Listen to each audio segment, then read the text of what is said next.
Hey guys, this is Cam. I just wanted to give you a little heads up on what's going on at points during this episode.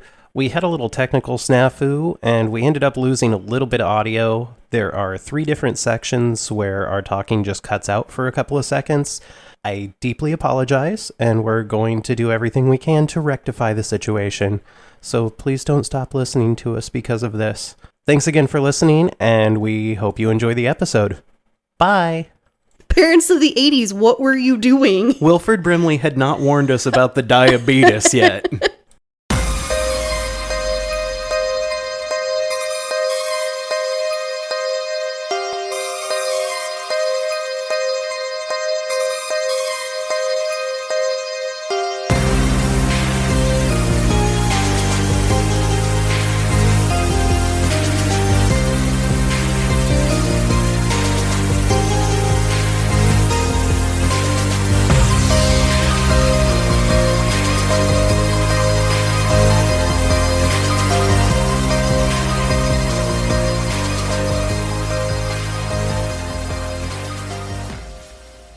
Hello, and welcome to Franchise Frights Podcast. I'm Cam. And I'm Mandy. And we're back. Hello. How are you? I'm good. Who had a birthday weekend? I had a birthday weekend. What birthday was it? It was 40. Was it good? It was good. It probably would have been better if your husband hadn't been sick. Yeah. But it was just a nice, relaxing weekend. We went to an arcade. That arcade was awesome. Yes. If you are in the central Iowa area, I cannot recommend Monsterama Arcade in Des Moines enough. It was so much fun. It was fun. And it's a great deal. It is a great deal. It's like $15 for like all you can play. Yeah. For as long as you want to play. Yes. And they have snacks. They have pinball. Drinks. So many of pinball. Yeah, they do have a lot of pinball. Let's see, what else is going on in our world? Ooh, the NHL starts tonight. As we record this, the NHL starts tonight. Yeah, nobody listening to this cares. I get to watch my beloved Blackhawks. Woohoo! And Friday, we get to go see our Iowa Wild. Yeah. It's hockey season. It is. Let's see, what else do we have going on? I might go see the new Exorcist movie on Sunday. Oh. Maybe. Yeah, have fun with that. Yeah, I've heard it's not good. I'll probably stay home and nap. Okay, and listeners, I'm going to throw something out here, and I want you to hit us back on social media and let us know your opinion on this. If you make more than one meatloaf, have you made meatloaves or meatloafs? I think it's loafs. Loafs? Meatloafs? It's meatloafs. Because it's like, if I have multiple of bread loaf, I would have loaves. Yes. But it feels really wrong to say meatloaves. Yeah, meatloaves. I don't like that. It's meatloafs. I'm like, meatloaves? Like, it sounds like something dirty you do in bed. Like, ugh, he was meatloafing. Yeah. It's loafs. Yeah. I land on loafs. I do too. But I would like to know what the listeners think. Okay. Now you just have to wait like 3 months. Oh, I know. We're recording too far ahead. And then I'm going to be like, if people are like tweeting at us or like commenting on Instagram, You're I'm going to be like, remember. what the fuck are they talking about? Why are they talking about my meatloaf? Yeah. Do you have any horror movie news for us? Just that we watched Night of the Demons, the remake. It was made in 2009, and it was pretty comical. It was a lot of fun. I had fun watching it. Had Monica Keena and Shannon Elizabeth and Edward Furlong. Yeah. Edward Furlong playing Edward Furlong. Yeah, I feel like he wasn't acting at all in that movie. He was just like drugs and cigarettes. Have you seen the movie I watched last night? I think there's someone in your house. No, I haven't. You should watch it. Did you enjoy it? It's not like great, but it's kind of along the lines of that. Like it's like a campy fun. Well, it's trying to be very Scream. Like I think it's trying to be all meta. They were trying. Well, no, like the original Scream. Like they were just trying to make like a different type of serial killer, scary person. Oh yeah. But the end really falls off sharply, and it sucks at the end. Oh. But up until that, it's pretty good. It's passable. It's gory. It has one of the worst Achilles scenes I've ever seen. Ugh. I'm not a fan of the Achilles. No, it's terrible. But yeah, you should check it out. It's good. I shall do that. It's just a good fun watch. Not a good watch. Is the Achilles scene as bad as the bread slicer scene in the first Fear Street movie? Ooh. Because that was... I don't know. This might... I mean, they show it. That's not good. I don't like that. So for horror movie news, I have... there are 3 new Strangers movies all being filmed at the same time right now. Really? Yeah, it's like kind of a sequel, kind of a prequel, kind of a continuation. I don't know. Are they related to one another? Like, Yes. Are they all from the same, like, studio? They're all from the same studio, but it's one director doing all 3 movies, and like they're literally filming all 3 at the same time. He was like, on Monday morning, I could come in and film like a scene from the second movie, and then in the afternoon, I'm setting up a scene for the third movie, and then like that evening, like we're storyboarding for the end of the first movie. What?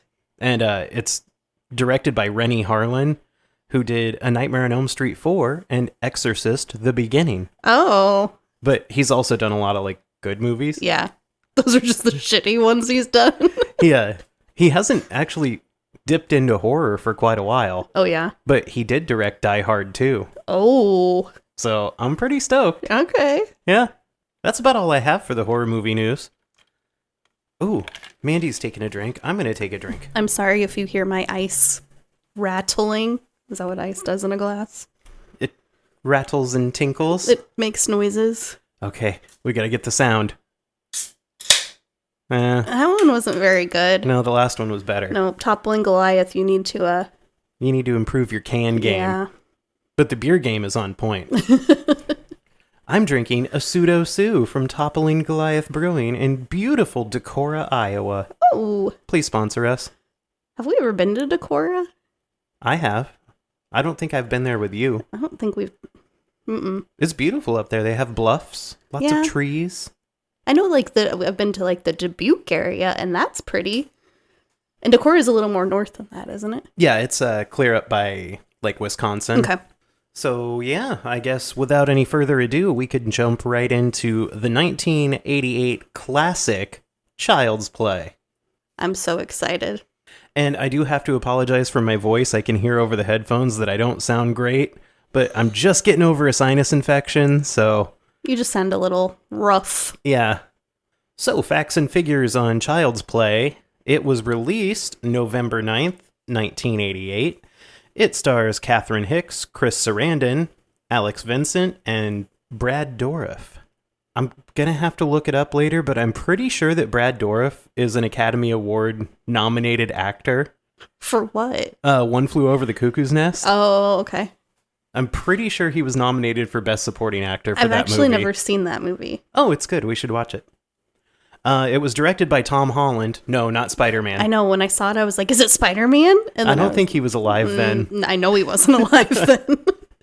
Screenplay by Don Mancini, John Lafia, and Tom Holland. Produced by David Kirshner. Music by Joe Renzetti. The production company was United Artists. Distributed by MGM and United Artists. The runtime is 87 minutes. They didn't even make a full hour and a half. Nope. Good for them. I guess the original cut was over 2 hours. Are you serious? And they just like hacked a lot of stuff out because the studio was like, no. 87 minutes felt like an eternity. Oh, 87 minutes felt perfect. Budget for the movie was $9 million. That's a lot. So that would be like $23 million now. Box office take was $44.2 million or $114 million in today's dollars. Rotten Tomatoes critics give it a 73% and the audience gives it a 65%. IMDb score is 6.6 out of 10. And the Rotten Tomatoes consensus says, Child's Play occasionally stumbles across its tonal tightrope of comedy and horror, but its genuinely creepy monster and some deft direction by Tom Holland makes this chiller stand out on the shelf. Ooh. Which I will say, this is a very well-directed movie. Yeah. Do you have any notes from... That's what I was just looking at. I'm like, I don't know where... I don't think I did any... Any critics' notes? No. Wow. I I was a little discombobulated this week. Yeah. Well, it was birthday week. It was birthday week. I can hear your papers. Well, I know, because I also... I'm just confused by my notes. We're good. Okay, so Roger Ebert called this a cheerfully energetic horror film. David Kerr of the Chicago Tribune said, would probably be snickering if it weren't so relentlessly stupid. Richard Harrington of the Washington Post said, keeps things moving without rushing them. Unfortunately, Child's Play gets a little ugly at the end, not only because the finale seems a rehash of virtually every shock movie of the last 10 years, but because it involves the very realistic terrorizing of a 6-year-old boy. It's disturbing. Like, I feel bad for the child actor. Yes. And I think you said you put something in your notes about that for later. Yes. Yeah, because there's one scene where you're like, oh, is he okay? He's not. He's not okay. Would you like to know what I thought of the movie before I watched the movie? I would love to know what you thought of the movie before you watched the movie. Nothing.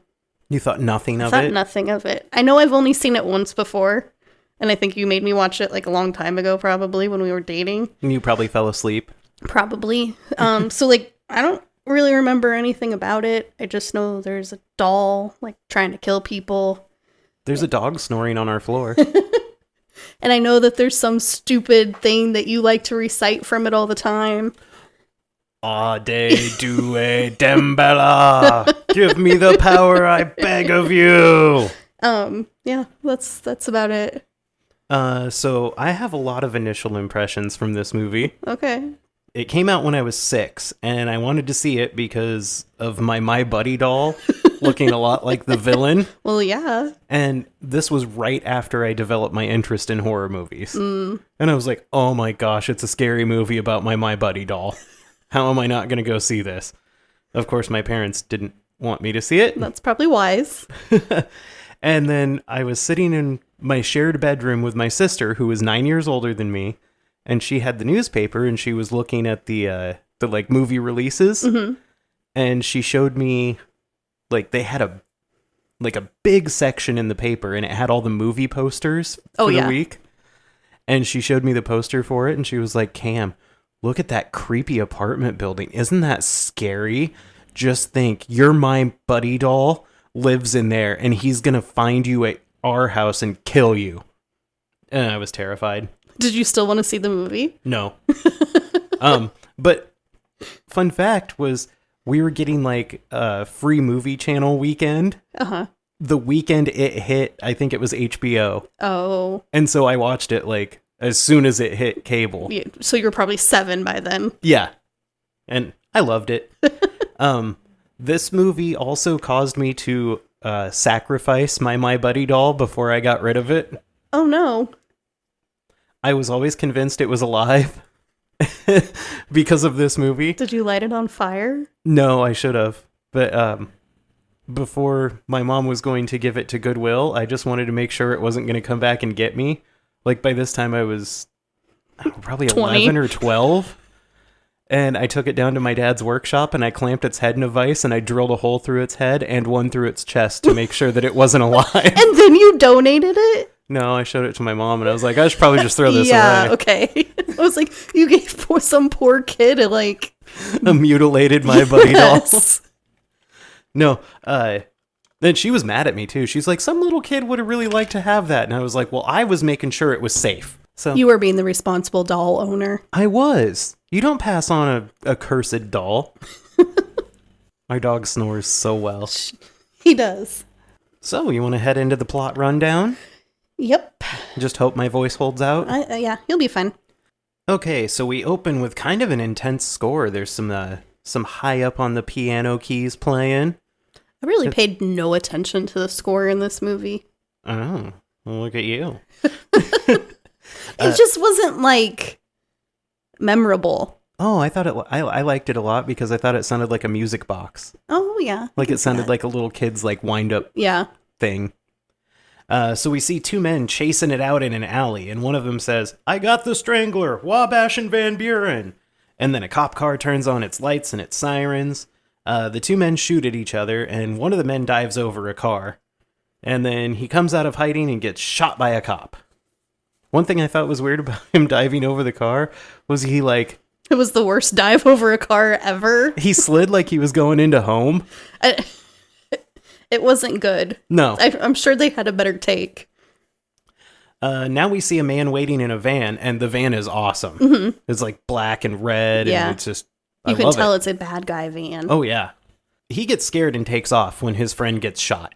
It's a reasonable thing to do. Yeah. So we find out that the guy doing the chasing, not being chased, the man doing the chasing is a cop. Yes. And he shoots...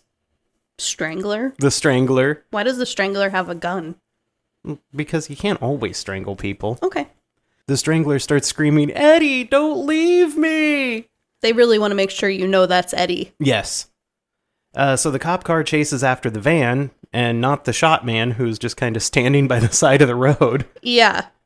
But he, does he hide behind that pillar? What? I think he's hiding from gunshots. Okay, but the cop car just drives right by him. Yeah. He, sidesteps to the pillar. He's clearly still there, and the cop's just like, I'm gonna go after the van instead.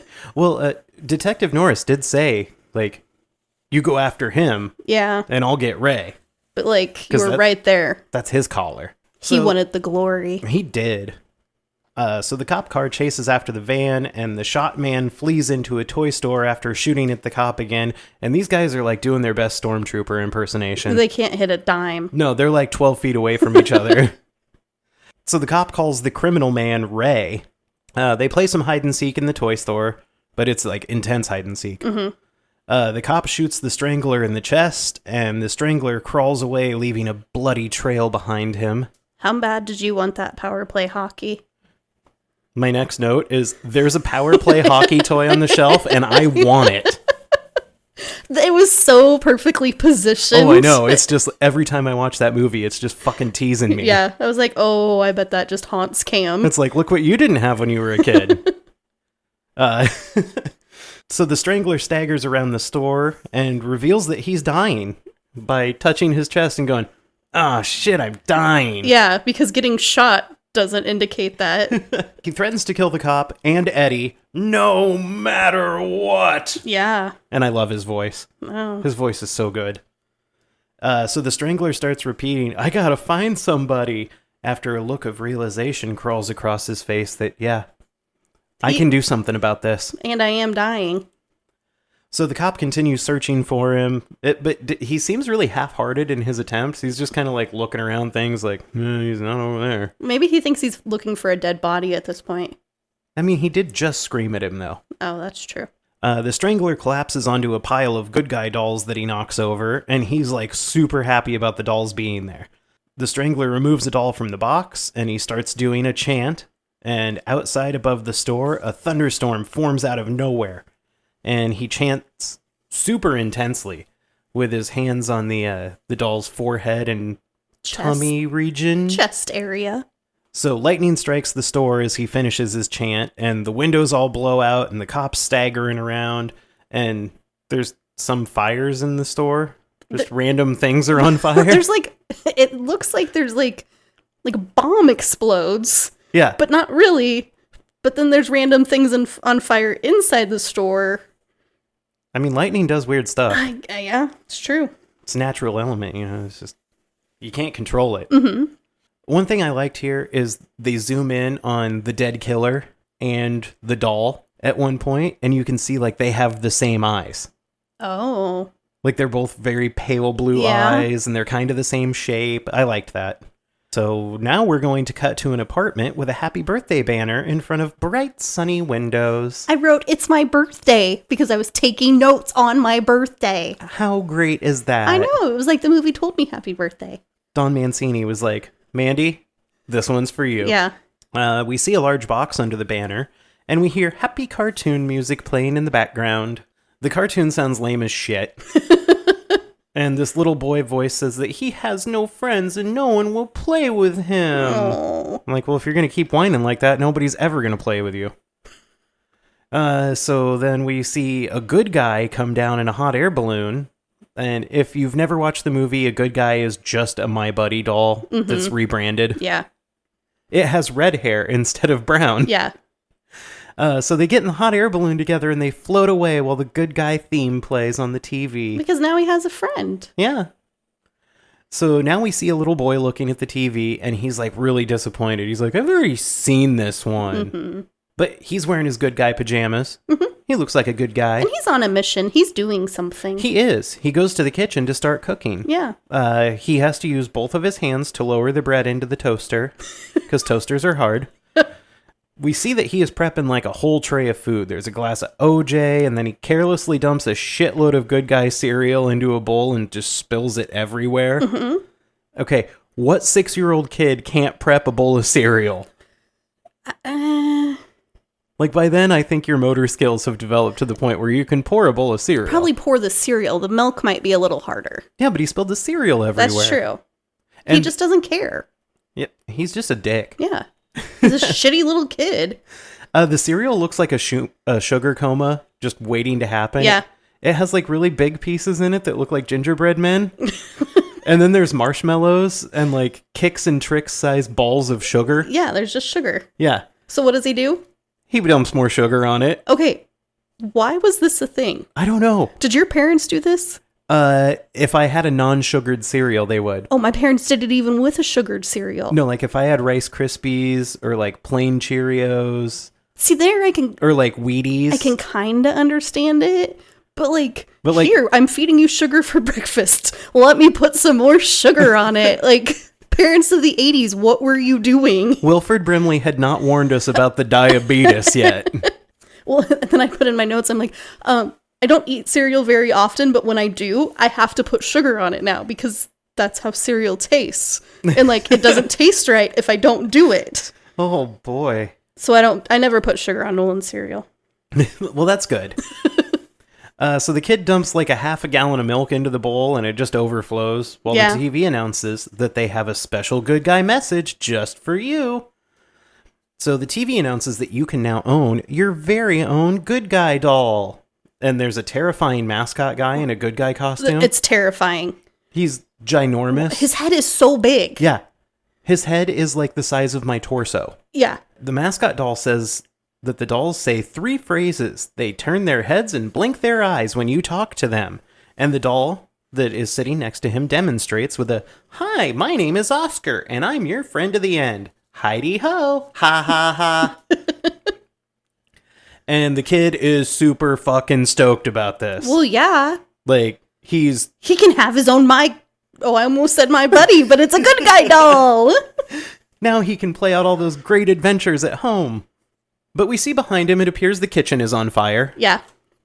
So he pops up the burnt toast and just slaps it on a plate with like an ice cream scoop's worth of margarine. Okay. First of all, the toast was on fire almost. I mean, it's black. And he pops it out of the toaster and just grabs it with his bare hands. That toast is fucking hot. He's tough. And then he throws it on the plate. And like you said, it's like probably half a cup of country crock. Yes. And that's another question to the parents of the 80s. Why did you think that margarine was better than butter? Well, because it's made out of chemicals. Okay. Then he puts the bowl of cereal on the tray and he eyes the large box wrapped under the banner. And he takes off, spilling shit everywhere while he's carrying it to his mom's room. So much anxiety. Yeah, he's just leaving a trail of milk and orange juice. It's not good. Then he's going, "Mommy, wake up!" So he jumps into her bed with her and he bounces on her a bunch of times. And then he opens the curtain to flood her room with sunlight. But I have a problem with this. It's Chicago in the winter and it's 6:30 in the morning. There's no sunlight. No. But he does say a really cute line there. He does. It is cute. He goes, "But it's a beautiful day outside, see?" Mm-hmm. So he redeems himself. He is a really cute little kid. Yes. So the mom reveals that it is indeed his birthday today. And he reveals that he made her breakfast in bed and he gives her the tray.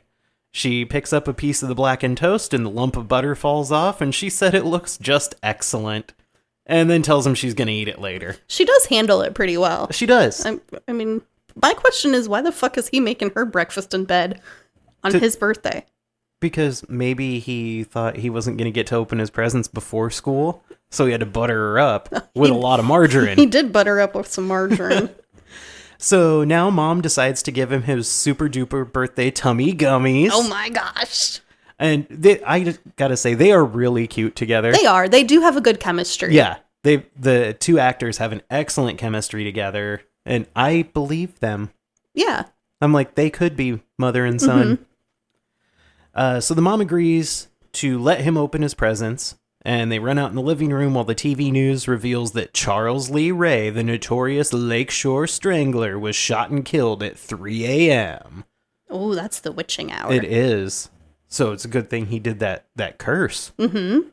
Did it at the right time. Andy wants to open the big box first, and he's obviously disappointed that it's clothing. Why do parents get kids clothing for their birthday? Well, I feel that they are in a financial... Predicament? Yes. They're in a bit of a bind. I feel like this is part of the backstory that was probably in the 2 hours that got cut. Like, dad died. Yeah. She probably wasn't working at that time. Because it looked like maybe he was an architect or something, because there was a draft table in their living room. They have a massive apartment, yes. too. So now she's trying to make ends meet. Hey, I got to get you new clothes, so I might as well wrap them up. My question is, why the fuck are you eating brand name cereal? And why the fuck does your kid have brand name pajamas? Buy generic. Yes. So he's disappointed about the clothes. Yeah. But she's like, oh, you wanted some toys. So she's like, open the toys. And he opens it up, and it's a good guy's tool chest. But he's not very excited. No, he's like, I wanted a good guy to go with it. Like, dude, you just found out about the good guy doll, like, literally 2 minutes ago. Mm-hmm. Cool your jets, kid. Yeah. But then she tells him that she didn't have enough time to save up for it that month because she found out about it too late. Yeah. See? They're in financial ruins. It just ruins. Mom knows that he wanted it, and she's like, you know what? Just couldn't do it, bud. I really hope you can hear our dog snoring. I hope so, too. So now we cut to Karen at work. We find out her name is Karen here in a minute. Her friend comes flying up on her and reveals that there's a peddler in the alley next to the store, and he's selling one of those dolls. Oh my goodness, it's so exciting. And she says, you know, that doll that Andy wanted, the one that costs $100? $100 in 1988 money is $260 today. Uh-huh. I looked that up too. Can you imagine we bought our son a laptop that didn't cost that much? Yeah. That's ridiculous. So her friend convinces her to leave her counter at work and go check it out, and she looks like she just leaves a strand of pearls sitting on the counter. That's what you do. Yeah. So they head outside into a steamy alleyway, because cities are steamy all the time. And there's an unhoused-looking man with a shopping cart full of stuff, and he shows her a good guy doll in a box, and we see the box is kind of beat up. But the peddler wants $50, and there's a little back and forth, and I think Karen ends up getting it for $30. $30. And the peddler tells her, here you go, lady, may it bring you and your kid a lot of joy. And he smiles at her with, like, blackened teeth. I don't know that you would even call them teeth. They're No. like nubs. Yeah. Don't do meth. Maggie has a back and forth with the peddler that ends with him grabbing his crotch and going, steal this. And I loved it. And then Maggie says, hey, I think I dated that guy. Yeah. So they go back in the store, and a wormy little shithead of the boss is waiting for them. And he pulls a, did you have a nice break line? And I just wanted to kick his dick until my foot fell off. Yeah. And That's not the way to be a manager. No, not at all. Maggie tells him that they were just getting a gift for Karen's kid, and he says, we have specified break times for things like that, and he's earned another dick kick. Mm-hmm. And now the worm reveals that Mrs. Howe is taken sick, and Karen is just going to have to work. She simply has to. Yeah. Who cares that you have a kid and it's his birthday? Yeah, she's like, I have to pick my kid up at the daycare in an hour, and then the little wormy shit's like, I'm sorry, but this is an emergency. What emergency? Like, people couldn't buy fucking jewelry tonight? Yeah. Or like the perfume lady had to work 2 counters. Yeah. Chill out, bro. So Maggie offers to fill in, and the worm shit's like, you work in shoes. It's a retail store. Yeah, I can still run the register. Okay, yeah, capitalism is great. So the worm fuck tells her that she's just gonna have to do it. And Karen's like, but it's my son's birthday. And he's like, are you happy with your job here? Ugh. So she goes and picks up her kid. Oh, and I also wrote down, that guy's name is Walter Criswell, which is just a dick name. You don't like his name? Like, if you were to hear that name, if somebody's like, my boss's name is Walter Criswell, I'd be like, oh, he's a cock. Yeah, I do picture that guy. I mean, the name fits him. Yeah. Well, Maggie offers to watch Andy, and she says it'll be the hottest date she's had in months. And then Wormass says, I can't imagine why. Because I'm sure he's hitting all the ladies. Yeah, somebody just stab his balls to the inside of his legs. So now we cut to the apartment, and Andy's running in to watch Good Guys on TV, and then Karen reveals that what she's carrying in these 2 grocery sacks is not groceries. And Andy's elated because he gets his good guy. Yay! And he shows Karen how to work it, and we find out this doll's name is Chucky. And then that makes Andy happy, and then the mom's happy, and everybody's happy. Everybody was happy. And what's Chucky short for? Charles? What was the name of the Lakeshore Strangler? Oh my gosh, you're putting this all together already? You know, I've seen this movie probably 146 times. And it only took you 145 to realize it? No. I'm just trying to leave a trail of breadcrumbs for the listeners. I'm being a good podcast host. You're not with your ice cubes. I thought clink, ice cubes clink. Oh, they do. So now we see Maggie, and she's in the kitchen, and she's eating a cake with those sugary star things on the top of it. You remember those?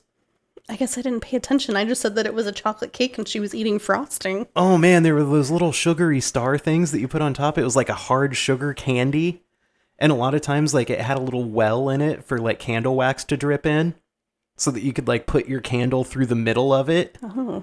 And then you wouldn't get wax on the cake. Oh. But, oh man, those things were so good. It was just, like, pure sugar, like, just solidified. Yeah, sorry, I digress. It's okay. You were excited. So Andy's sitting in front of the TV, and he's building things with Chucky, who's wearing a hard hat, and it's really cute. It is cute.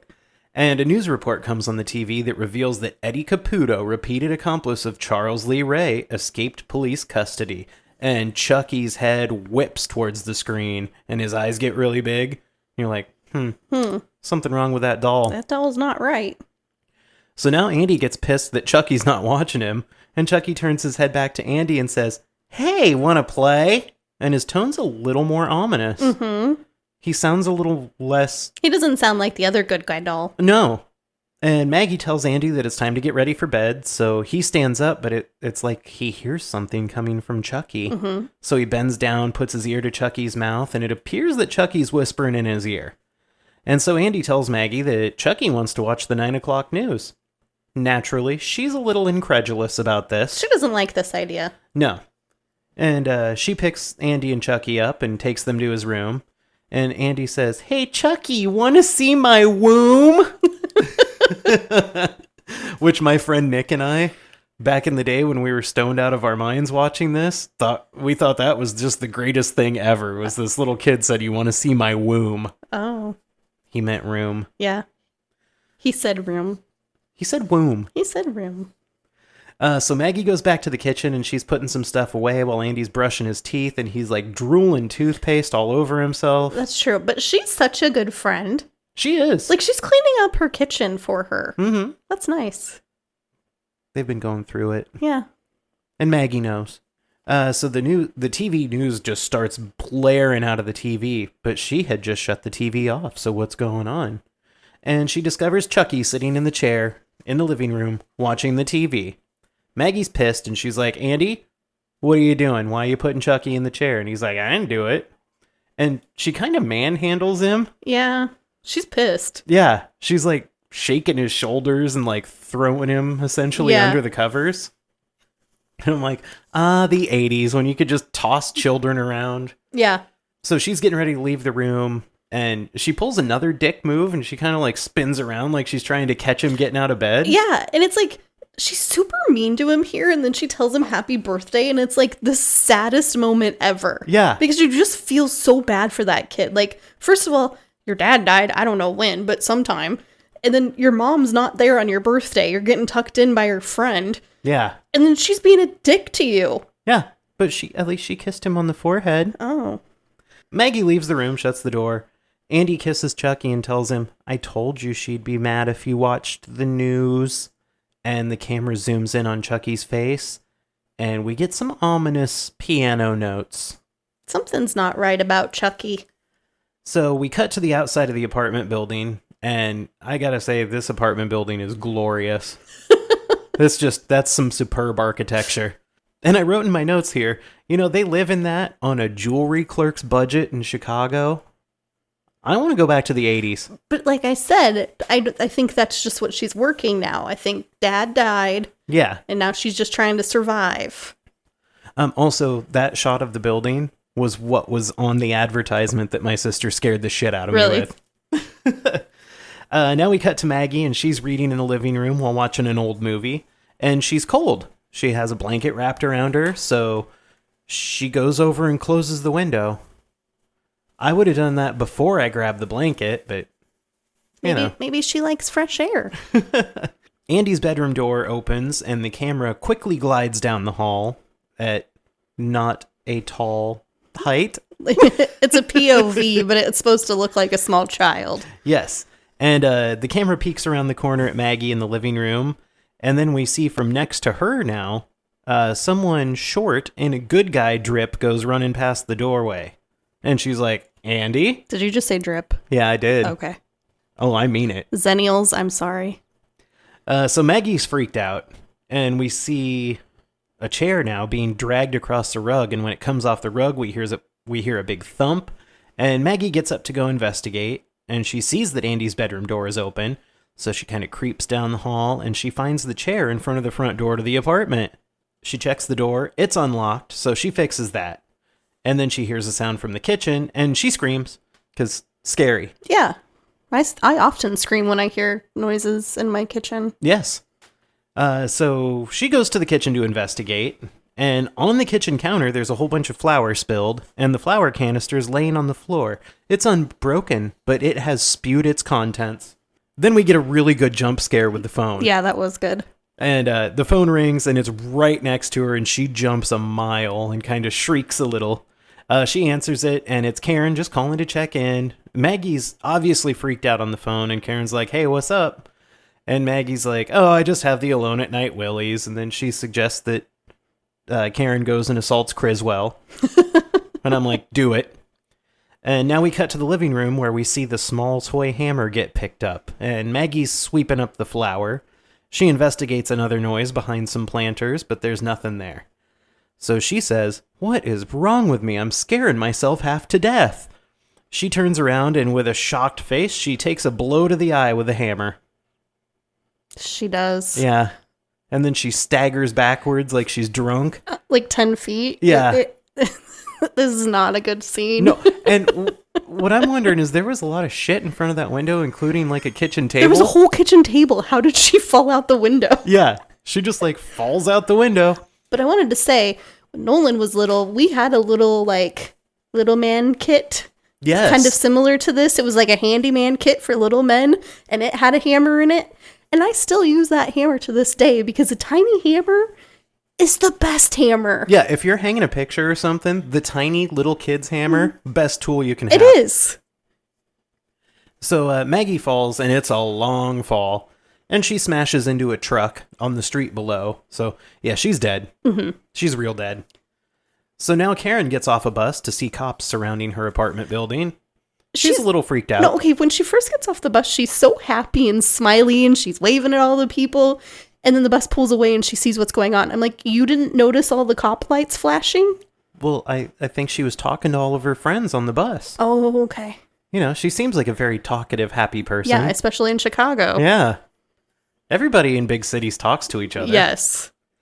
So she goes up to the awesome elevator in the building, which I love this building. The elevator is really cool. Like the inside, like the stairs are all like wrought iron, and like it has a big old fashioned wrought iron elevator. I love it. So she gets out of the elevator, and she's almost stopped by a cop, but all she does is go, I live here. And he goes, okay. Yeah. And he just lets her go into a crime scene. Yeah. Not like, can I see some ID or... She just enters the apartment, and she finds every fucking cop in Chicago is in the apartment. There are some cops in suits and they're doing forensic things, and then there's a cop just fucking talking on her phone. Well, and there's several just like sitting on her couch. Yeah, there's one sitting on her couch with his feet on the coffee table reading the goddamn newspaper. Like, Chicago, are you all right? So she flies around the apartment. She's looking for Andy, shouting his name, and we find Andy is sitting on the bed with Chase Cop from the first scene sitting next to him. Karen's very happy to have found her son, and she asks what happens, and Andy reveals that Aunt Maggie had an accident. Wasn't quite an accident. No. So now Chase Cop starts speaking up, and we find out his name is Detective Mike Norris, Homicide Division. I didn't catch his name. I just call him Detective. Oh. So they go to talk in the hall, and Andy tries to eavesdrop with Chucky, but they walk a little further down the hall, and Detective Norris reveals that Maggie is dead, and he's very blunt about it. Mm-hmm. He's like, Miss Peterson is dead. Yeah. She fell from the kitchen window. Karen collapses, but the cop catches her, kind of straightens her back up, and then he takes her to the kitchen very unceremoniously to show her the busted-ass window that her best friend just fell out of. And then he's like, hey, look at these footprints on the counter. Isn't that weird? They're real small footprints. And she's like, what are you implying? He's like, yeah, what would Andy be doing on the counter? I know, it's crazy, right? It's crazy. So Andy busts in saying that Chucky wants to know what's going on. Detective Norris notices Andy's sweet kicks, and he wants to have a look at them. They're good guy PJ sneakers. Yeah. I didn't pay... are they attached to his pajamas? Or no, they're separate. They're separate. They're yes. PJ sneakers. PJ sneakers. Okay. So he looks at the bottom of the shoes, and he finds out that there's a gun on the bottom of the shoes. He's like, what's this, a cowboy hat? And, ooh, is that a gun? I think, yeah. I'm like, oh. I think it's supposed to be, there's different accessories for your good guy. Like, you could make him into a cowboy. Yeah. Or a construction worker. Those things would be pretty cute dressed up as a little cowboy. Yeah, see? All the village men. Yes. Why murder CA? So Karen dresses down the detective and forces them to leave somehow. She's just like, get out. And the detective's like, yeah, you're right, I should. Yeah. So Andy gets back into bed and he starts talking to Chucky, and he discovers that Chucky has flour on his shoes. So he goes out and tells the detective like a little fucking narc. So the cop's incredulous, and he doesn't want to look any further into it. He's like, oh yeah, great, your doll, cool. Yeah. Karen forces him out of the apartment, but he kind of pushes his way back in to remind her, hey, you need to call me. And in the hall, Norris and his partner discuss Karen being a spirited lady, like a Karen. Like a Karen. The partner kind of giggles in a second here because Norris gives him an evidence bag with the teeny tiny hammer in it. Mm-hmm. And he's like, what is this? And he goes, possible murder weapon. And then he just lights up a smoke. And the guy's like, you're kidding me, right? So, yeah, and the cop just lights up in the elevator. And I'm like, God, can we go back to the 80s? No. So Karen hears Andy talking to somebody in his bedroom. She goes in to check it out, and Andy's sitting on the floor talking to Chucky, who's sitting in a rocking chair. Andy feels the need to point out that Chucky is sitting... He's right over there. See? He's 2 feet from my face. Yeah. He's a weird schizo-ass kid right now. And Karen is like, wait a minute. Does Chucky talk back to you, you little schizo? And Andy reveals that Chucky's real name is Charles Lee Ray, and he was sent down from heaven by Daddy to play with him. And Karen looks at him real sad and asks if there's anything else Chucky's been saying. And Andy hits her with, Aunt Maggie was a real bitch and got what she deserved. And I love this because he says all this while he's clutching onto her sweater sleeve. Yes. Like, oh, I have to say bitch here in a second. At this point, do you not child? If your child has never spoken like that before, something's going on. Yeah. So, I wrote again here, they actually seem like a mother and son. Yes. I just love it. So, of course, Karen is floored by the Maggie is a bitch statement. And she's like, Andy, you can't say that. And he goes, but I didn't say it. Chucky did. I just repeated it. So Karen shows Andy that the doll is made of plastic and stuffing.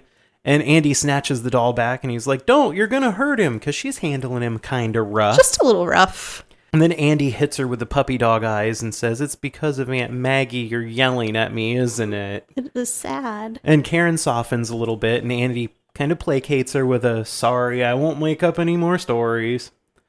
And Karen tries to get Andy to go sleep in her bed, and he's like, nah, I got Chucky. Get out of here, Mom. Yeah, he doesn't care about her anymore. And she tucks him in and leaves the room, but she listens at the door. Andy talks to Chucky there, so he just replies with one of his pre-programmed responses. And now we cut to the next morning where Karen is dropping Andy off at school with Chucky. Yeah, why are you bringing your doll to school? Show and tell. Oh, okay. That's what I always assumed. It's like, look what I got for my birthday. Yeah, This maybe. is my show I and guess tell. so. So she walks away after getting Andy into the school. And then Andy bolts. He opens the school door and he checks both ways. Hi, Jet. You flopping your ears? So he looks both ways and he's just like, I'm out of here. But he walks the opposite way of his mom, at least. Yeah. And his coat and his snow pants rule. Mm-hmm. I miss snow pants. So Andy and Chucky are just out riding the L. Just cruising the trains. By themselves. And it appears that they're whispering secrets to one another. I noticed here, Chucky's starting to look different. Mm-hmm. He's looking a little more human. His face isn't as shiny. Did you notice that through the whole movie, his hairline recedes? I did not notice that, but now that you say that... Yeah, it just keeps moving further and further back. Makes sense. Well, we can see that they're now on the bad side of town. Yes. They get out and... they come down off of the elevated train platform and there are people arguing and they're like, hey, where's my money? And like everybody's angry. And nobody's concerned that a 5-year-old's walking around here. No, it happens. It's Chicago. Andy's in the ghetto and he walks past a whole bunch of unhoused people under a bridge and they have fire barrels. That's how you know they're unhoused. Yes. And now we see a rundown house with a bunch of junk sitting outside, and Andy asks Chucky if that's Eddie's, and Chucky appears to whisper to him. So Andy sets a Chucky in a busted rocking chair, and he goes off to have a tinkle, which is just cute. It is cute. He's just adorable. He is adorable. We see Chucky staring at the house. Chucky's not happy. No. So we cut back to the chair, and Chucky's gone, and the camera does its quick POV glide up to the dilapidated house, and we see Eddie from the first scene, and he's sleeping in the house, and he's got a gun laying next to him, and the camera goes through a kitchen full of old cans and big rats. Lots of rats. Big rats. And then Chucky's hand hilariously curls around the oven door handle. Like, instead of just grabbing it, it's like 1, 2, 3, 4 fingers, like just wrapping around it. Maybe he doesn't have dexterity yet. He's got to really work on it. Yeah. He opens the oven door, and Eddie hears this noise from the kitchen, and he bolts upright with his gun. Chucky blows out the pilot light and turns the gas on full blast. We can hear it hissing. That's not good. I'm thinking that house probably would have had the gas shut off already. Probably. So Eddie's gunning his way around the house, just checking all the doors. Andy's looking for Chucky outside, and Eddie hears a noise in the house and then just decides to shoot at absolutely nothing. Andy hears the shots from outside, and he decides to run towards the sound of gunshots. That's a great idea. I'm telling you, this kid's not right. No. I was confused by that, too. I'm like, I know he's trying to find Chucky, but, gunshots are scary. So Eddie sees Andy outside calling, Chucky! But he hears a sound from the kitchen, so he goes to investigate. He pops the door open and just immediately shoots at nothing. He shoots at the oven. Yes. He takes full aim at the oven and shoots. And the whole house just explodes. How much gas did that oven put out? I don't know. It explodes like it's been filling up with gas for a week. Yeah. Oh, man. It was like narrator's apartment in Fight Club. Yeah, exactly. You would have had a small poof. Yeah. At best. Yes. But it was a good demolition scene, and I feel like the whole city of Chicago is better as a whole that house is now gone. Okay. So now we cut to Karen, and she's walking into the police station, and it's loud and annoying in there. Detective Norris intercepts her, and she says, hey, I got your phone call, so I came straight down. And then kind of dickishly, he's like, Did you go pick up your kid from school first? Yeah. And she's like, no, you told me to come straight here. You gave me no information. He leads her to a room where Andy is being interrogated with no parental permission by a detective. He's not necessarily being interrogated. He's just asking him some questions. You know, I think this is police overreach. It was the 80s. There was... Oh, yeah. Detective Norris's partner asks, what happened to Aunt Maggie? And Andy said that she saw Chucky and she got scared, so she fell out the window. And then the cop's like, so why did Chucky want to go see Eddie Caputo? And then Karen busts in the room like, hey, how about you stop talking to my kid about this? Yeah. So Karen tells Andy that no one believes him about Chucky, and if he doesn't start telling the truth, they're going to take him away. Oh, that's a good song. They're coming to take me away. Mm-hmm. So Andy confronts Chucky and kind of manhandles him a little bit. He gets real physical with Chucky here. It's actually kind of a sad scene. You think so? He's like, tell me why you've been lying to me this whole time. Yeah. And everybody's looking at the kid like all pitifully, like, oh, look at this crazy little kid. Yeah, he's having a mental breakdown. And then he punches Chucky in the stomach, like full on, and then runs over to his mom and hugs her. And he's like, he's doing it on purpose. Mm-hmm. And I just feel really bad for him. Because we know the truth. Yeah. So now, Chucky turns and looks and gives a pre-programmed response, and that's when Andy punches him in the stomach. Oh. He's like, dick. So Andy reveals here that Chucky told him never to tell anyone about him or he would kill him. It was pretty bad acting, but, I mean, he's a little kid, so we'll let him get away with it. Oh, and also I wrote in my notes here, I'm pretty sure I had that exact same salmon-colored button-down shirt with the stripes on it that Andy was wearing. You're so fashionable. Oh, I know. So we hear a voice come over the interrogation room PA, and it says it's Dr. Ardmore from County General. And he's seen just about enough, and he thinks Andy should come stay with us for a couple of days. And it cuts to Dr. Ardmore, and he's holding the microphone up like he's Wayne Newton, and he's like crooning into it. He's excited. He gets to take a child away from their parent. Yeah. And get to play with a microphone at the same time. So now Karen arrives at home carrying Chucky, and she sits down on the couch, and she looks thoroughly defeated. Yeah. And she sets Chucky on the coffee table, and she tells Chucky, say something, you little bastard.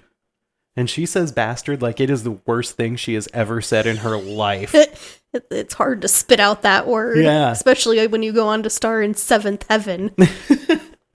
So Chucky replies that he likes to be hugged, and she kind of gets a chuckle out of it, and she goes and grabs a glass of water, and she sees the box for the good guy doll sitting there, and she picks it up, and it says, he wants you for a best friend. Yeah.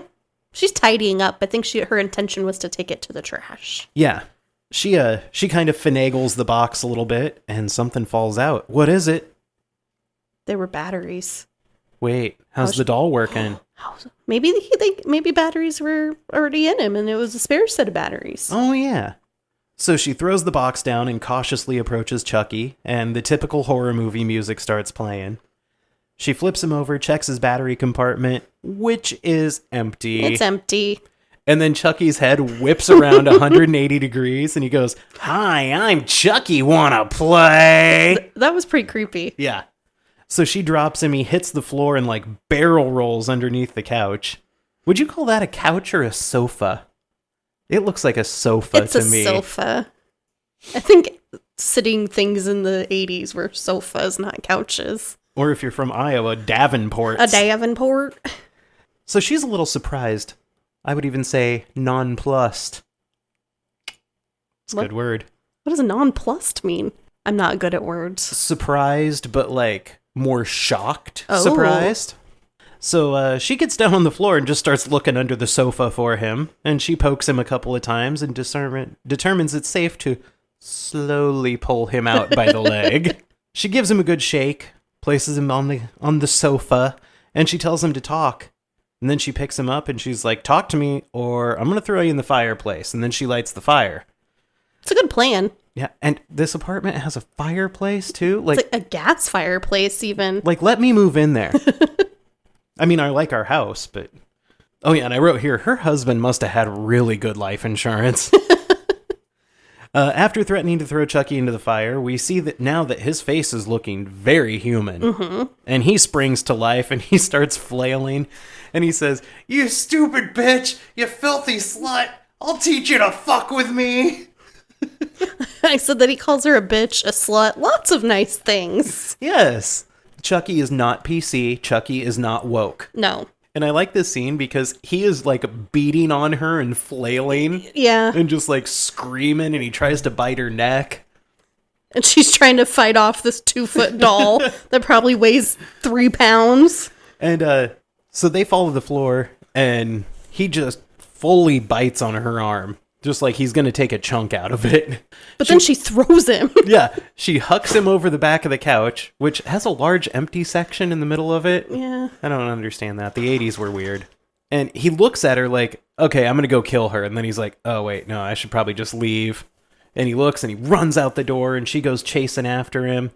And I fucking love this building.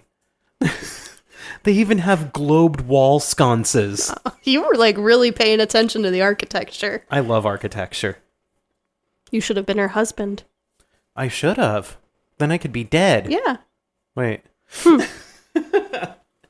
So Karen's a little behind the game while chasing Chucky outside, and he's gone. She's not very good at stairs. No. So she takes a cab to the police station, where fortuitously, Detective Norris just happens to be walking out the front door, so they didn't have to pay to use that interior again. She tells him the story about the batteries and shows them to Norris. She's like, look, here's the good guy batteries. And you know what? Andy was telling the truth, and Chucky killed Eddie Caputo. And Detective Norris looks at her like, okay, you know what? I sympathize with you right now, but you're crazy as shit. Like mother, like son. And then he's like, hey, you know what? Lion's not going to help you right now. And Karen shows him the bite mark on her arm. And it looks gnarly. It does. It's all bruised up already. Yeah. And Norris is like, what the fuck is that? And she's like, Chucky bit me. And he's like, okay, see you later. Yeah. So Karen rushes off saying that she's going to go talk to the peddler who sold her the doll. And Norris is like, nah, you kind of don't want to be in that neighborhood at this time of night. But Karen goes anyway. Yeah. But my question is, like, she works there. Not at this time of night. Oh, what time? What if it's like 11:30 p.m.? I guess it could be late because yeah. So Karen walks through a bunch of unhoused people, and they're all looking at her like, what are you doing down here? And we see her interviewing them inaudibly. And we see her pantomime gross teeth at one point. And I gotta say, it looked really cold out there. Yeah. Just watching it on the screen, I'm like, oh, it's cold. Those actors were miserable. Look how cold it was. That's real breath coming out of them. Not, what do you call that? Not steam. What comes out of your mouth when you breathe? Steam. Is it steam? Yes. Okay. Because hot, moist. Well, I know, but like, into I don't cold, say dry. like there's steam coming out of your mouth. Like, you just say like I can see your breath. Oh, yeah. That's steam. Okay. I don't like that.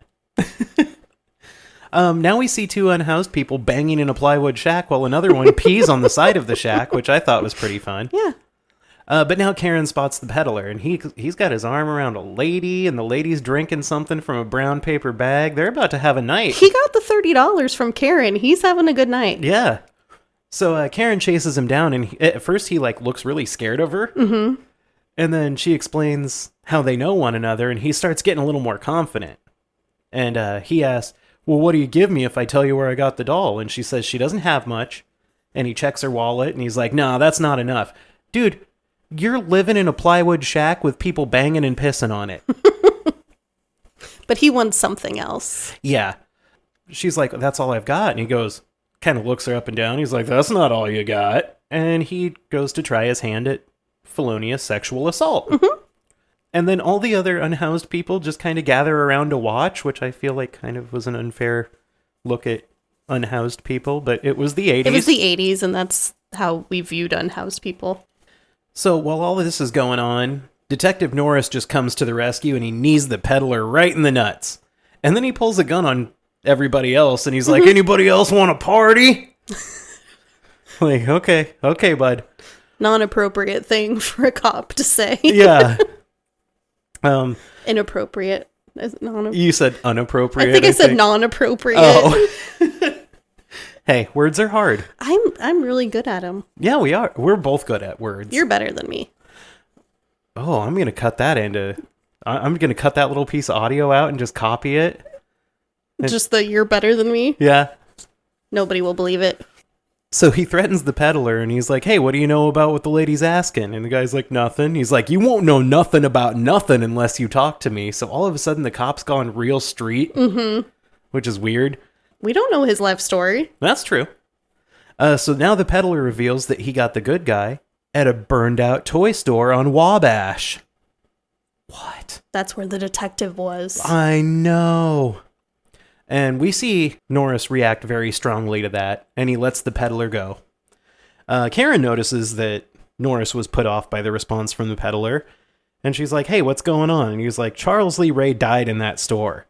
And Karen wanted to go to the store, but Norris assures her that there's not much left there. It's just a burned out wreck of a store. And then he's like, I know, because I'm the one who killed him. And she kind of looks at him for a second like he's a rock star. Mm-hmm. She's like, whoa, cool. Also, nowadays, he would be on administrative leave. Yes.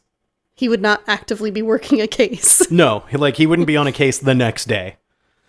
So she asks if Charles Lee Ray said anything else before he died. And Norris reveals that Ray said he was going to kill him and Eddie Caputo. So now we cut to Norris, and he's driving Karen home, and she puts together that Chucky is Charles Lee Ray, but she just doesn't know how he got his soul into the doll. She asks where Ray lived, and Norris is being dismissive, and he's kind of trying to force her out of the car. He reaches over and opens the door okay, time for you to go. Leave now. She's like, no, I'm not going to get out of the car. And he's like, okay, you know what? He lived at 730 Stony Island on the south side, but he assures her that they've already checked the place out and there's nothing there. But we saw his detective work earlier in the movie where she was like, leave, and he's like, yeah, okay. Yeah, okay. You civilian, tell me what to do at a crime scene. Yeah.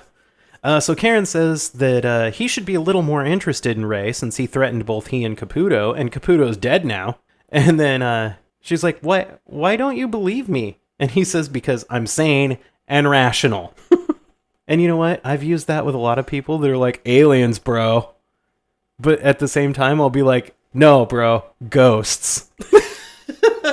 Well, and the government's come out to talk about aliens. They've not come out to talk about ghosts. Yeah, because they're hiding Lincoln's ghost. Oh, okay. So Norris leaves. Karen's upset. We see Norris go back to the office, and he grabs Charles Lee Ray's file, and he gets in the car to go home. I imagine he's going to eat some Chinese takeout while he looks over that file. Oh, yeah. That's what cops in the 80s did. That's all they ate. So the score starts getting a little intense. We know that something's going to happen. Norris turns on some moody rock music and pops a smoke in his mouth, activating the car's cigarette lighter. Oh, that took me back. Oh, man, that's memories. All of a sudden, Chucky is behind Norris. I assume he's standing on the back seat. But even then, that's a pretty big reach for him to to be able. I don't know. Is he choking him with a brake line or jumper cables? Jumper cables. I'm not sure what it was, but think about him trying to get that over his head. Well, I mean, he is the Strangler. Oh, that's true. This isn't his first rodeo. Norris decides the best way to handle being garroted by Chucky with jumper cables is to just slam your foot on the gas pedal as hard as you can in the city streets. That's what I would do. Yeah. More speed equals safer. So can you imagine being Chris Sarandon in this scene? You're being choked by an animatronic My Buddy doll and you have to act terrified. I could not be an actor. I think you'd have to have a couple of scenes where you get all your giggles out first. Oh, yeah. So the car screeches through the Chicago streets, and Norris, he pulls a good move, and he pulls a cigarette lighter out, and he burns Chucky's face with it. Mm-hmm. And Chucky reacts by stabbing through the back of the seat with a large butcher knife. The car's still just plowing through the streets. They crash into a mailbox, and the mailbox flies 40 feet. Yeah. Maybe don't use the pedals right now. Yeah. Just ignore the pedals. Mm-hmm. Just focus on surviving. I'd probably hit the brake, if anything. Yeah. So now the knife comes up right in front of Norris's cash and prizes. So shit's getting real. There's a lot of taint stabbing. Yeah. The knife almost takes his butt virginity. Maybe. We don't know what he does at home. So Norris plows through a fire barrel, and then the man next to it screams, "Hey, look out!" And Norris is stomping on the brake hard enough that he actually breaks off the pedal. And then the car skids into a donut, and then Chucky's little hand slams the gas back down. And Norris just stomps on his little doll hand. So they're speeding along until he hits a dumpster and rolls the car. And Chucky appears, and he goes, "Hi, Mikey," before almost stabbing Norris in the face. Norris shoots Chucky, and Chucky shouts, "Won't do you any good, Mikey. You can't hurt me." So Chucky runs around the car some more, and Norris is just shooting wildly into the Chicago night. Like, I guarantee there's people in those buildings. Yeah. And you're just firing all willy-nilly. He's just shooting wherever he wants. So finally he connects on one of the shots, and Chucky goes flying like 20 feet through the air in slow motion. And I love it. So Chucky runs away. Now we cut back to Karen, and she's going to check out Ray's place, where we see dolls hanging on the wall by the door. He's got a thing for dolls. Mm-hmm. Inside, there are also paintings on the wall of Ray, and he's naked and has a huge dong, and he's doing voodoo stuff. Mm-hmm. And there's a big voodoo symbol on the wall, so we know it's legit. Well, and he's like worshiping some voodoo guy in one of the paintings. Mm-hmm. Oh, that was my next note. We see a painting of a man in the full voodoo regalia, and Ray's like kneeling before him in the nude. And then on another wall, we see, "Oh, thank you, mighty Damballa, for life after death." So we see somebody creeping up behind Karen in the shadows. And he says her name. And she starts. It's okay, it's just Norris. And he said he pulled Ray's file and found out some things. His nickname was Chucky, and he spent a lot of time with the man in the painting. Okay, good detective work. This was your case. You said you checked out the apartment. And you didn't remember that his name was Chucky. Yeah. You didn't remember that he was into voodoo. Yeah. This is why he should have been on leave. Yes. Now they just need to find the mugshot man before Chucky does, because they have a mugshot of the man painted on the wall.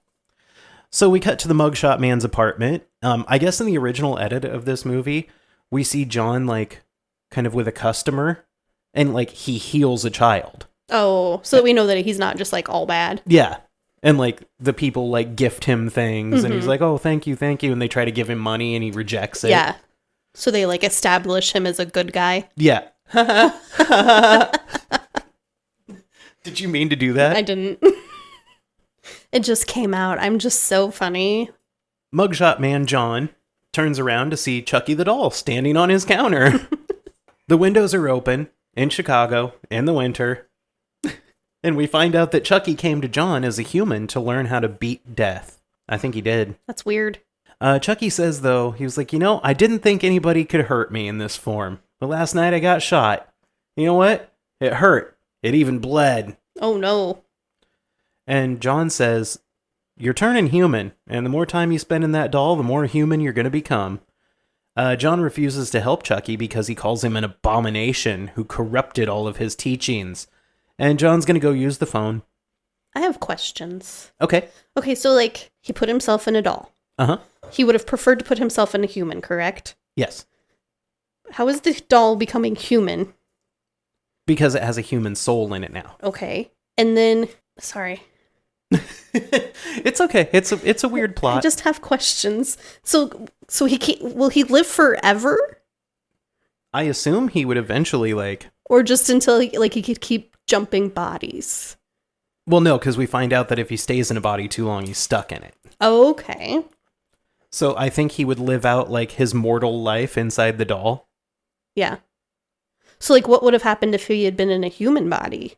Did he think he was going to be immortal and unable to be hurt because he was in a doll? Yes. Okay. Which is probably another thing that they cut out. Yeah. Because that's where I was like, I don't understand what's happening here. Yeah, so John is going to go call somebody about this whole thing.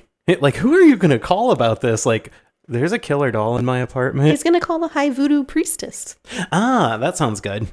So we cut back to Chucky, and he has John's voodoo doll. And Chucky breaks the doll's leg, and then we see John's leg twist and snap, and it's gross. And then we find out that John told Chucky where he hid his voodoo doll. Why? Why would you tell anybody that? It's not a good idea. No. So John still refuses to help, so Chucky breaks the arm on the doll, and we see John's arm snap. And then Chucky pulls a knife and threatens to stab the doll through the heart. And John's ready to help now. And he says that Chucky has to transfer his soul into the body of the first person he revealed his true identity to. And Chucky laughs, and he is so stoked that he gets to be 6 years old again. Yeah. Like, why? You have to be a teenager again, You have to go through all of that again. Yeah. It's not like you get to go, like, do drugs and fuck chicks. Yeah. I mean, he would try. Can you imagine, like, little Andy? Just sitting in a strip club. So Chucky stabs the... Sorry. I went to a funny visual place. So Chucky stabs the voodoo doll in the chest, and John's chest starts bleeding. So now Norris and Karen pull up at John's place, just a few seconds too late. They pull up, lights and siren going. Yeah. Like, they're on it. There's a nice little sheepdog in the shot who wants me to pet it. Karen tries to help John, and John spills the beans about the soul transfer, and you gotta kill Chucky by the heart. His heart is almost human. And then John dies. Now we cut to Andy, and he's in a hospital that has no window panes. It has bars over the windows. And so they treat children like prisoners from the early 1800s in 1980s Chicago. Mm-hmm. This is what institutions look like. Yeah, this is great. Andy sees Chucky climbing a fire escape, and I love it because they had a little person actor dressed in a Chucky costume. And you're just like, that's not Chucky. No. Like, that is clearly a fucking human being. Yeah, Andy sees Chucky climbing the fire escape, and he flips out and he starts begging for help from Dr. Ardmore. And Dr. Ardmore comes to the little cell window, and he looks and he goes, I don't see anybody. Yeah, like, you didn't even look out the window, bro. Yeah. Andy cries that Chucky is here to kill him, and he begs Dr. Ardmore not to leave him, and it's just so heartbreaking. They did emotional damage to this child. Yes, like little tiny Alex Vincent is sitting there bawling his eyes out. No kid can act that well. No. And then I read somewhere that to get that out of him, they told him to pretend that his parents were dead. That's harsh. That's how. Wow. Yeah. Wow. Yeah, so they traumatized the shit out of that one. Uh-huh. So now we see Chucky, and he's kind of peeping in the window. This window also has no panes in it. Mm-hmm. And we see a man working at a desk, and he has his back conveniently turned so he can't see that Chucky's there. No. But what's on the desk right next to him? Keys. 4 keys. And also right above him, conveniently, is Andy's chart with the room number on it. Well, yeah. So now Chucky has the room number. He has the room keys. He's a better detective than... I almost said Chuck Norris. Nobody is a better detective than Chuck Norris. Than Detective Norris. So we see Chucky's little doll hand snatch the keys, and I just cannot get over him grabbing things. I love it. It's cute. And then we see his little doll hand unlock the door, and we see a mound under the blankets, and he grabs a fancy voodoo knife that for the longest time I thought was an officially licensed good guy's knife. I'm like, they gave him a tiny little butcher knife too? And it's sharp? Nope. Yeah. It's a voodoo knife. Mm-hmm. I don't think I realized it until I got it on DVD. Yeah. Because, VHS was grainy. Yeah. But yeah. Now I realize it's not an officially licensed good guy knife. I just guess I hadn't given it much thought, but it being a trademarked good guy knife was not in my head. We see Chucky's looking rough now. His hairline is further receded. He has the burn on his face, and he kind of looks more hideous every time we see him now. He's falling apart. So he pulls the knife out, and he walks to the bed, and he starts stabbing at the bed. Or no, he pulls the blanket back, and we see it's the old pillow under the blanket gag. He got him. And then Andy crawls out from under the bed. He's dressed in his full winter gear. He picks up the keys that Chucky carelessly discarded on the floor. And Andy unlocks the door to escape, while Dr. Ardmore just goes, "No! Stop!" He doesn't try to move towards him. Why didn't Andy shut the door on his way out? I don't know. Oh, he did. He doesn't. He doesn't? He does not shut the door. Oh, well, Chucky can't just walk out there in front of everybody. Oh, okay. So we see that Andy had a hard time making breakfast, but he owns using keys. Yes. He's unlocking doors like a pro. I'm a full-grown adult and I have trouble with keys. Yeah. So Andy runs to a room and he hides under a bed, and we see orderlies rush past the room. And then all of a sudden a surgical light turns on. Chucky is the one who did it, and he jumps Andy, knocks him to the ground, knocks him into a surgical tray full of sharp implements. And why did they have this in the kids' mental wing? Just a fully prepped tray of sharp surgical instruments sitting in an unlocked room. I didn't really give him that much thought. This is irresponsible doctoring. Yeah. So Andy stumbles around clumsily and he bumps into everything, but he is armed with a scalpel. So the full room lights kick on and Dr. Ardmore kind of accosts Andy and takes his scalpel away. And Andy protests and says that Chucky's in the room and he's trying to kill him. And Dr. Ardmore's like, no, here, just have 50 cc's of whatever this is. Mm-hmm. And but he's not even very good at that. No. And Andy just rips his glasses off of his face. And we see Chucky's little doll hand. He picks up the scalpel now. And we get the low-down POV Chucky angle. And he rushes in and he stabs Dr. Ardmore right in the back of the leg. That doesn't feel good. No. And then he proceeds to put the electroshock therapy headpiece on Dr. Ardmore and turns it on. And we get a really good shot of the little person actor who was playing Chucky for the wide shots. Chucky turns on the machine and Ardmore twitches and jerks and his face kind of turns to charcoal. Yeah. And blood's coming out of his eyes and his mouth while he convulses. And he dies and blood pours out of his mouth. And the whole time, Andy's just like, stop! Stop! Don't! So now Karen and Norris show up at the hospital. Again, they're always like 1 second too late. I know. The hospital really looks like it should be condemned. Yes. The inside of it looks more like a castle. Well, the walls are peeling. Yeah. There's all the metal in it is rusted. Like, it looks like a place I would go to do paranormal investigations. Yes. So Norris's partner pulls Norris aside and he's like, hey, you know what? Andy escaped. He might have killed the doctor too.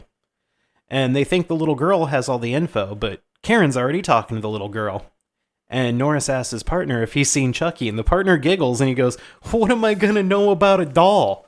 But like 20 minutes ago, he was interrogating Andy about the doll. Yeah. You know who the doll is? Can we talk about the beauty of his partner for a second? About his mustache? His mustache, his coat. He had that nice wool coat. Uh-huh.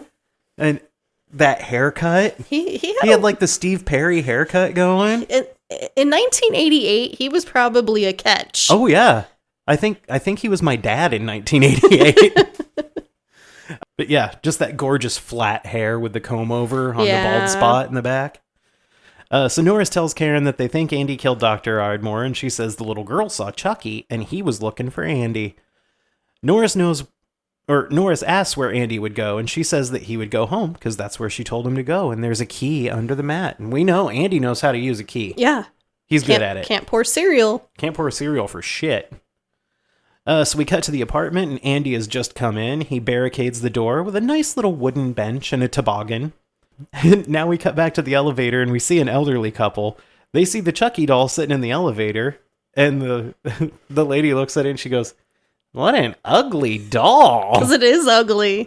And then as the elevator pulls away after the older couple has gotten off, we hear Chucky go, fuck you. I love it. So Andy goes to his bedroom and he hides in the closet, and Chucky exits the elevator. Andy arms himself with a tiny baseball bat after looking at an RC car and controller like they could be the answer. He picks up like 10 things out of that. I don't remember if it was a bucket or what it was that all that stuff was in. The bat is sticking out of it the entire time. And he's like, what else could I use? I like that he looks at the RC car controller like, yes. Would this work? No, grab the bat, you little shit.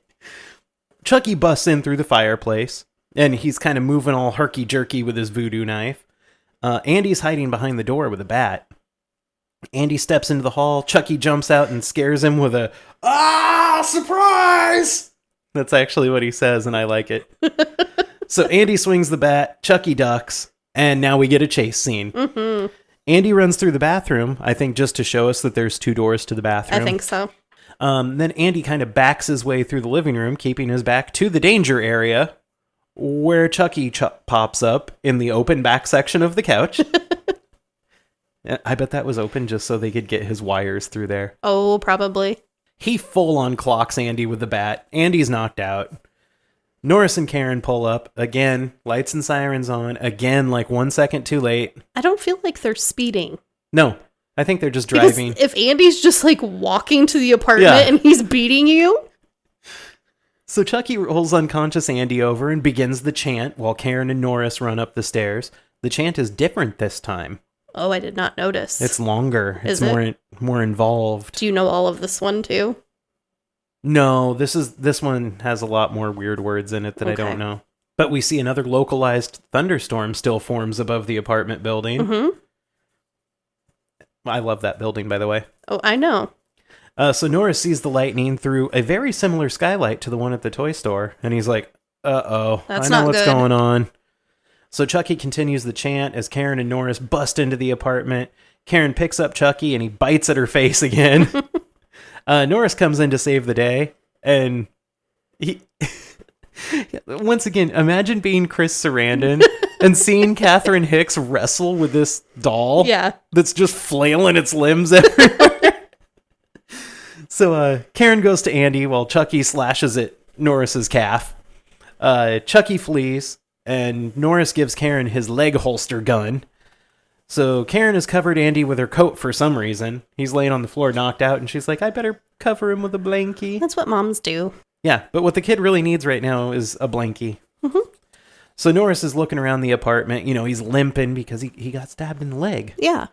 There's a long shot of him standing still in Karen's room. Well, why does he, like, immediately go to Karen's room? Because Chucky ran in that direction. Oh. Couldn't be because he wanted to go into Karen's room, could it? He wanted to look through her underwear drawer. Her underpanties. If you ever see Mandy in person, make sure you say underpanties to her. No, it's disgusting.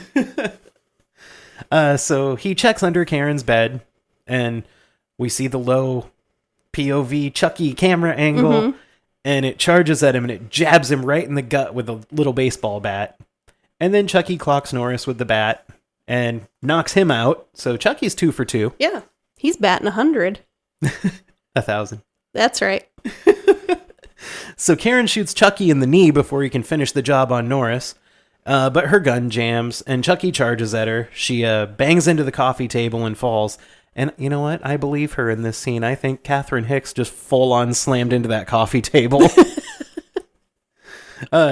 Chucky pulls his favorite move, tries to bite her face again. She tosses him into the fireplace. She gets the screen in place. She turns on the gas, but she can't reach the matches. The matches are too far away.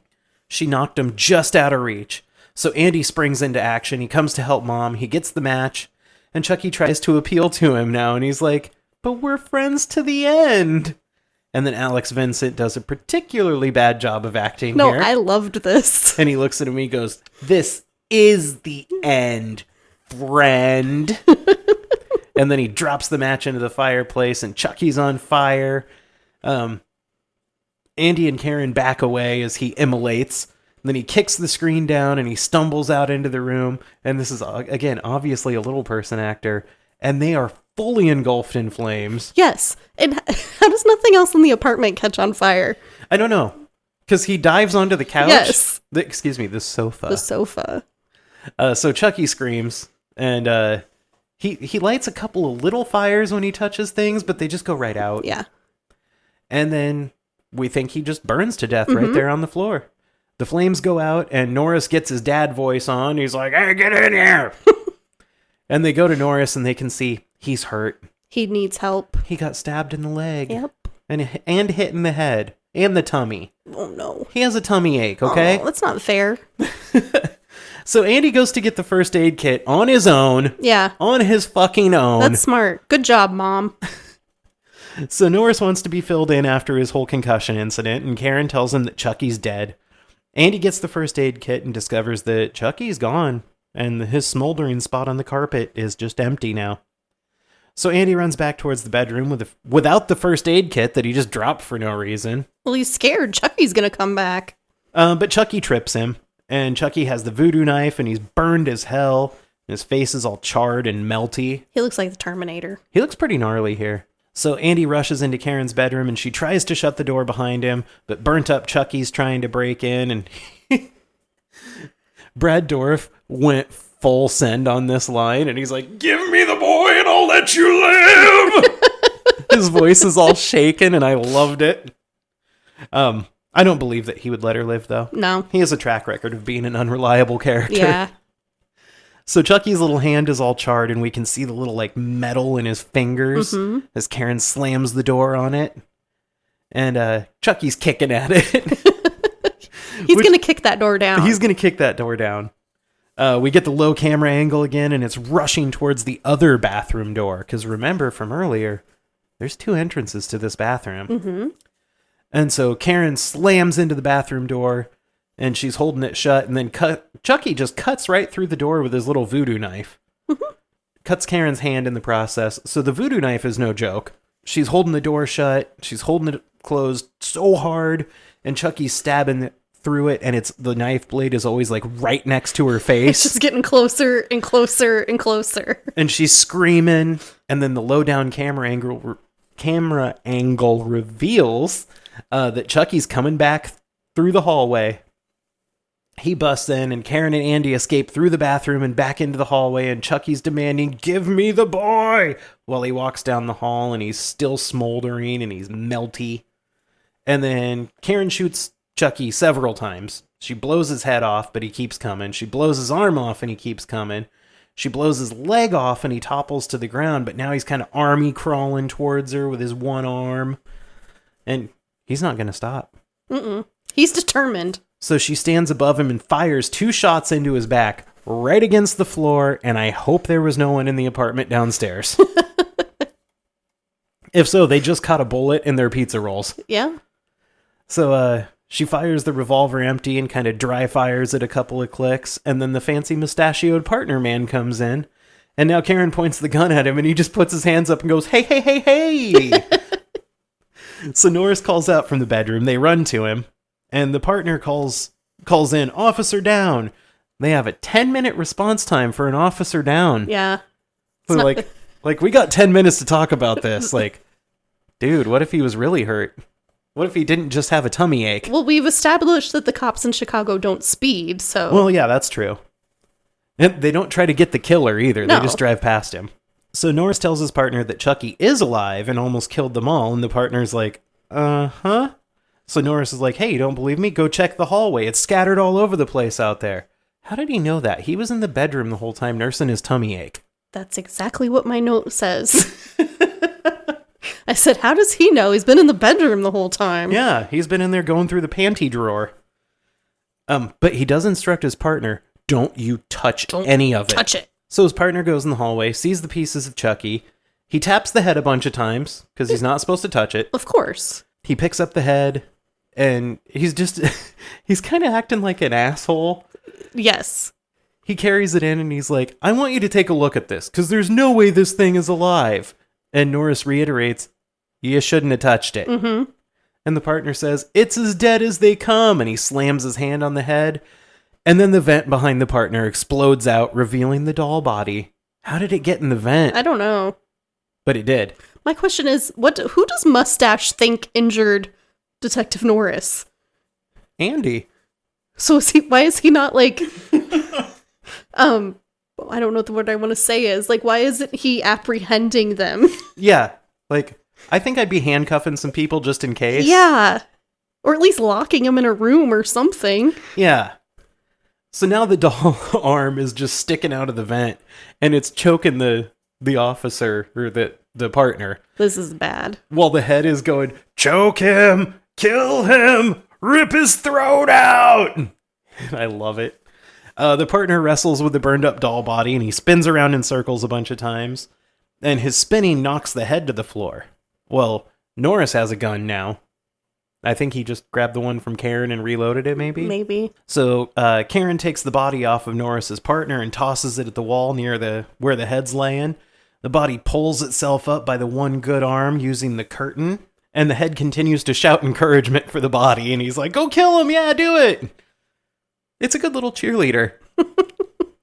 So Karen reminds Norris that they need to shoot it in the heart. So Norris takes aim. Boom. First shot to the little doll body right in the heart. And it explodes gore and blood onto the wall behind it. And then the head screams as the body falls. And then we can see where the eyebrows used to be on the head, and we can kind of see that the eyebrows soften into a more pleasant expression. And then the doll head goes, "Hi, I'm Chucky. Wanna play?" And it goes back to the doll voice. I don't want to play with that, Chucky. It's not Brad Dourif's voice anymore. It's just the doll voice. And Norris asks his partner, "Do you believe me now?" And his partner responds with, "Yeah, but who's gonna believe me?" Which was very dramatic. Yeah. So now we hear the sirens approaching, and now all of a sudden Detective Norris can stand up on his own. Well, yeah. The cops are coming. I can't let them see me like this. No. I gotta stand up. Don't tell them I had a tummy ache earlier. So Andy surveys the whole scene, and then Karen pulls him out of the room to go to the hospital with Mike. They're just gonna go to the hospital with Mike now. Mike's his new dad. Well, yeah, there was obviously some sexual tension going on between them. He called her a spirited lady. Mm-hmm. So she turns off the light, and some dramatic piano music starts to play. Andy looks back at the dead doll as Karen shuts the door. Just before the door shuts, we freeze frame on Andy's face looking through the crack. And credits. Worst ending shot ever. Yeah, it wasn't great. But I put, there's a skeleton key, and those are cool. Those are cool. I like skeleton key. I do too. I like skeletons also. And then I said that the Q's theme, which I paid no attention to throughout this movie. It's a good theme though. It's very music boxy, very childlike. So, on to the body count? Sure. We have a body count of 6. Charles Lee Ray shot and bled out, I guess. Or yeah. soul bled out. Mandy's hitting things. I'm sorry. She's so violent. Maggie Peterson hammered to the face and fell out the window after stumbling backwards for 67 feet. Eddie Caputo blown up in a house.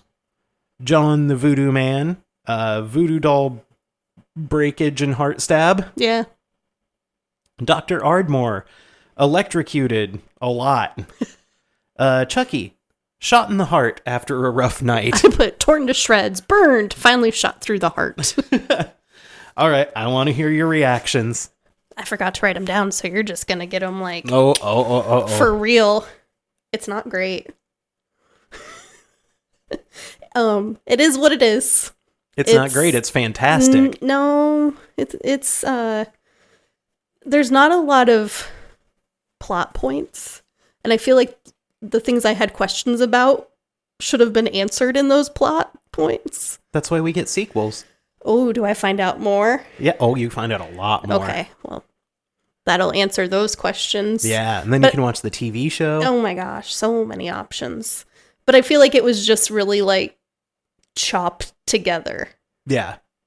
Well, hearing that it was an over 2-hour cut, and then they lowered it to 87 minutes with credits. Yeah. I bet they cut a lot of good stuff out. Any other reactions? Nope. I'm yawning. My reactions are, I've always loved this movie. I always will love this movie. Even watching it critically and kind of seeing its shortcomings, it doesn't make me love it any less. Really? It's a perfectly fun slasher movie of its time. It's ridiculous, but that like just makes it more fun to watch. It's a total popcorn, turn off your brain movie. Yes. And I would watch this over almost any Oscar-winning Best Picture ever made. Well, there's a lot of bad Oscar winners. Oh, that's our dog barking. As soon as I got done watching it, I was like, oh, I really want to watch the sequel, but I have to go to bed. I love the premise. I love the delivery. I love the camp. I love the cheese, the score, the bad acting, the plot holes.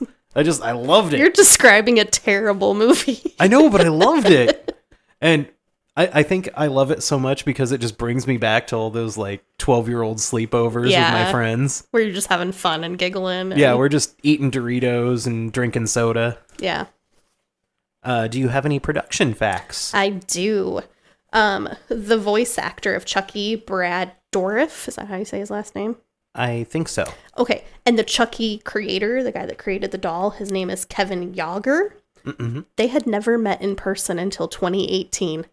Really? Isn't that crazy? That's nuts. And then they met like at a like Comic-Con or something like that. But yeah, they'd never met in person. Kevin Yagher is a god. Chris Sarandon was originally billed to be as the top star, but he requested that Catherine Hicks be, since he felt that she carried the movie, which good on Chris Sarandon. Yeah. Like, that's good for his time. And then I liked this one too. So Ed Gale was the guy that was hired to play Chucky, like, when he was on fire.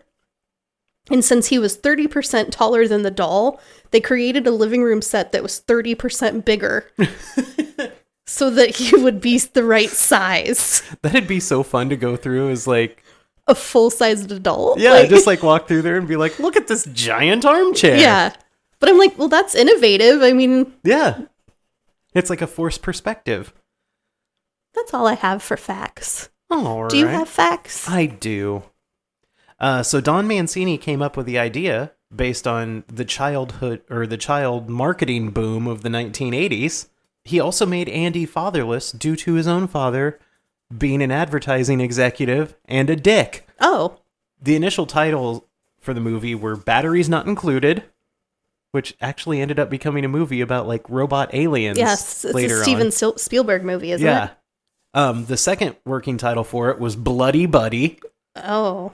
But they thought they might get sued by the My Buddy people. Yeah. Hi, Jet. So Steven Spielberg actually suggested Tom Holland as the director. He heard that they were going to be making this movie, and he's like, you know what? You guys should give Tom Holland a shot. Oh. Wind chills were as low as -50 Fahrenheit during the filming, because they were actually filming on location. Oh, so it was cold. In January and February in Chicago. Oh, yeah. Chucky's name comes from Charles Manson, Lee Harvey Oswald, and James Earl Ray. Oh. 9 people were used to make the doll move. That's crazy. That's a lot of people. And the original cut shown to test audiences was 25 minutes longer and featured more Chucky. Oh. Why would they cut Chucky out? I don't know. To move the plot along faster. Do you have any goofs? The only goof I found was that Mike telling Mustache that Chucky's body was strewn about the hallway. Yes. Even though he couldn't have known that. Let's see. I wrote down, I noticed that Dr. Ardmore had blood coming out of his mouth and eyes until after he dies. And then there's no more blood coming out of his eyes. And then he spits out a big pool of blood out of his mouth. Like, where'd all your eye blood go? It disappears. Oh, yeah. I wrote Detective Norris knows everything that happened in that hallway. Yeah. Even though he had a tummy ache. Yeah. Okay. Who are you? I put that I think we're both Karen. Because we love our child and we would fight to advocate for him. Although we definitely would have believed him sooner. Yes. I don't agree that I'm Karen. Okay. Because you don't want to be a Karen. I don't like that name. I put that you are Karen's boss from the store. Oh, thanks. Because you're snarky and authoritative. Oh, and you want to punch me in the dick? You don't have one, but if you did, I'd try. Okay. I put down that I am Detective Norris's partner. You just wanted to have a mustache like him. I can't take anything seriously, and I really don't care about my job. So that's me. All right. So final thoughts? You want to know what I rated it? I do. Is it going to hurt me? It's probably going to hurt you. I gave it a 3 out of 10. That's not good enough. That's not good enough. That's not good enough. I said I only found it entertaining as a comedy. It just had a lot of ridiculous things. Maggie falling out of the window is probably my favorite scene out of everything we've watched so far. Because it was so terrible. Oh, she's flailing the whole way down. It's not good. I'll give him props on the doll. Mm-hmm. Because he did feel very, very real throughout the movie. Yes. Like, it was easy to, like, suspend disbelief and see him as alive. The plot was meh and felt rushed and undefined. And, yeah. You kind of broke my heart. Sorry. So I rated it a 7 out of 10. Oh, ho, ho, ho. I'm unapologetic in my love for this movie, and after I finished my notes, I started it again for my 3rd watch in 1 week. Are you serious? Yep. I knew I could only make it like 20 minutes into it, but Oh, I had to keep going. Alex Vincent wasn't great at all times, but for a little kid actor carrying a movie, he did pretty damn good. yeah. I mean, he didn't really carry the movie. Well, but he was an integral part of it. yeah. The cheese and camp of it just makes it more endearing to me. And, despite the plot complications and the goofs and some questionable acting, I'm just always going to love it. Yeah. I I think had I seen it younger, like you said, like in like the sleepover era, yeah. I think it might have made a bigger impression, but seeing it as like an adult, I also think this movie does a really good job of building suspense. Like the scene with Maggie where we see like him dragging the chair and then, she just hears the thump and she goes and she's like, why the hell is the front door unlocked? Yeah. Like just all the little things like that. I just didn't view it as suspenseful. I think you need to watch it again. I've watched it twice and the second time was too much. Okay, so we have an aggregate score of 5 out of 10. That hurts me. I'm sorry. Would you like to do the socials or do you want me to? You can this time. All right, if you'd like to check us out on the social medias, you can find us on Facebook at facebook.com/franchisefrightspod, on Instagram at franchisefrightspod, on Twitter or X or whatever the fuck it's called now at ffrightspod, and on Snapchat ffrightspod. Make sure you tune in next Thursday. Next week. We're going to watch Night of the Living Dead. Ooh. The original. The original. The original. Yes. Black and white. Black and white. So good. Yes. Love it. Right. Are we going to fight about that too? Well, we'll get into it next week. Okay. So until then, Remember, they always come back.